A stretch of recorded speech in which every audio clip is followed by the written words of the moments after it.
ஏன் நம்ம நாட்டு மக்கள் 4 பேர் ஒரு பொண்ணை சேர்ந்து ரேப் பண்ணதை விட ஒருத்தனோட 4 செவத்துக்குள்ள நடக்கிற விஷயத்துக்கு இம்பார்ட்டன்ட் கொடுக்குறாங்க? இந்த மாதிரி விஷயம் நடுத்தருக்கு வந்ததப்பா யோசிக்க முடியுது.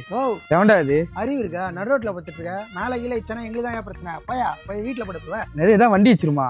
காலில இருந்து இதே ரோட்டு மேல பிளைட் போகுது, ஹெலிகாப்டர் போகுது, ஏன் பறக்கும் ட்ரெயின் போகுது, அதுவே இடிக்கல. இந்த தபரா சேர்த்து வச்சிருப்பதா போயா அப்படி. நாட்டுல போதையை ஒழிச்சிட்டான்றாங்க, ஆனா இவங்களுக்கு மட்டும் எங்கெல்லாம் கிடைக்குது. வெளியே மட்டும் போதை ஒழிப்பை பத்தி பேசுவானுங்க, கூட இருக்க 4 பேர் லைஃப் அழிப்பானுங்க. ஃபர்ஸ்ட் கூட இருக்க 4 பேரை திருத்துக்கடா, அப்புறம் நாட்டை திருத்தலாம். கூட கஞ்சா அடிக்கும் போது தடுக்க மாட்டான். 5 minutes later. யோ இன்னும் எந்த வண்டி உன் மேல ஏத்தலையா? ஐஸ் கெட்டி தான் போல உனக்கு. யோ வந்துட்டா ஆயிஸ் கட்டி ஓட்ட ஜெட்டினு போயா அப்படி. உனக்கு நல்ல சொன்ன வண்டி வருதியா?